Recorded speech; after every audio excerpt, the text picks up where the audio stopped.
I start, Minister, I just want to welcome you into the House and thank you very much for all the hard work you've done on the area of mental health. And in particular, I want to commend you, Minister, for your commitment to tackling this issue, which has blighted so many communities throughout Ireland in recent years. I'm delighted to be given the opportunity to contribute on this emotive issue.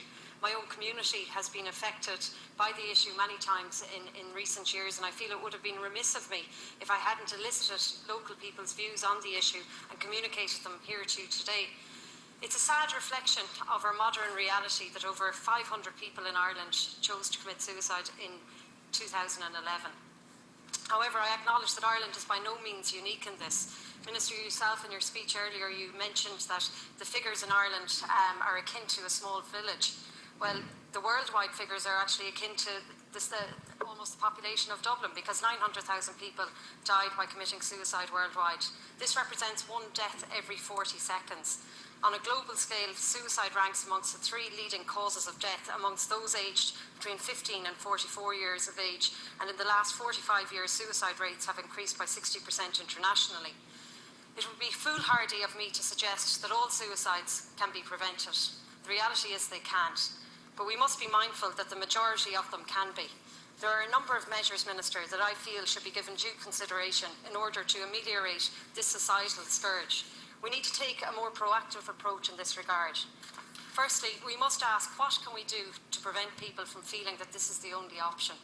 We only have to look at the Irish situation. People at the present time have to cope with a myriad of pressures in this economic climate. The increase in 2011's provisional figures is no fluke. In particular, people are under untold financial pressures, which has led to mental illnesses and in many cases suicide as a result of the Celtic Tiger's demise. Many people speculated and many bought property at grossly inflated prices. Others took on credit cards, store cards and bought second cars at the height of the boom. The American dream became quintessentially Irish and Ireland became a monetary utopia, all because the banks facilitated it through easy money, aggressive marketing, lack of government intervention at the time, and also blatant disregard of the regulations. But you roll on a few years to 2012, and these same people are now bearing the brunt of the failed banking policy. They are now in negative equity, some are without a job, and they're fighting to save their houses. And not only are they fighting to save their family homes, they're also fighting to save their families. These people cannot deal with the doom and gloom that has been foisted upon them, and they certainly cannot deal with the increased pressure from the various banks' debt collection departments. I have been contacted by several individuals who are despairing over their treatment and the fact that they are given no hope, no light at the end of the tunnel, and no way to turn the ship around. These people are on the edge and they feel that they have no support. While I acknowledge and understand that the corporate world works on an entirely different basis to most others, we must seek higher standards from these people tasked with debt collection. We must remind them that they have a duty of care to their customers that extends beyond the contractual. In particular, I want to draw their attention to Section 11 of the Non-Fatal Offences Against the Person Act 1997, which provides in Section 1, subsection A, a person who makes a demand for payment of a debt shall be guilty of an offence if the demand, by reason of their frequency, are calculated to subject the debtor or a member of the family of the debtor to alarm, distress and humiliation. We need to be more active in securing convictions against those who breach this criminal code.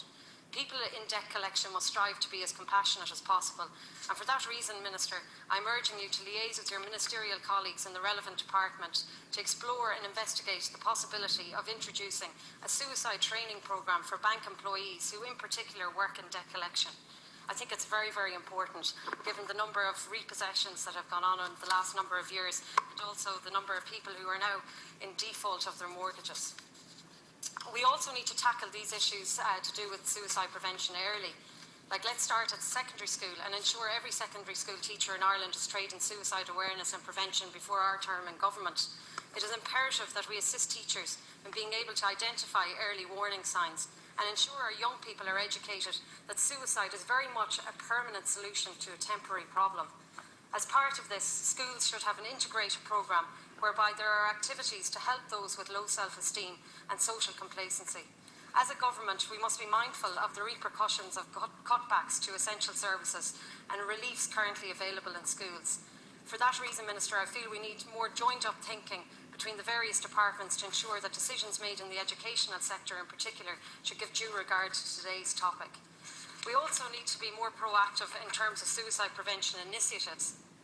We need to look at implementing a new communications policy whereby we liaise with the various mobile phone operators in Ireland and ensure that along with general customer care service numbers stored on phones, that there are numbers for the likes of Pieta House, for Console and the Samaritans also automatically stored on phones that are sold in Ireland.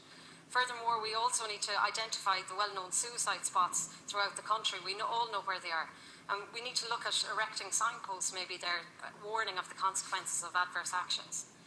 Our focus should now be on bringing about a lasting reduction in the number of suicides and suicide attempts. We need to identify, assess and eliminate at early stages as far as possible factors that may result in young people taking their own lives.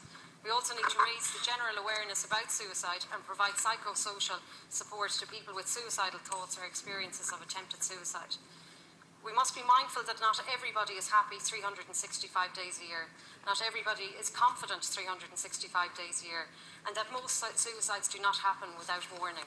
We must listen for that noise, and we must be sufficiently engaged with the services on offer so we can divert people as required, because one suicide is one too many.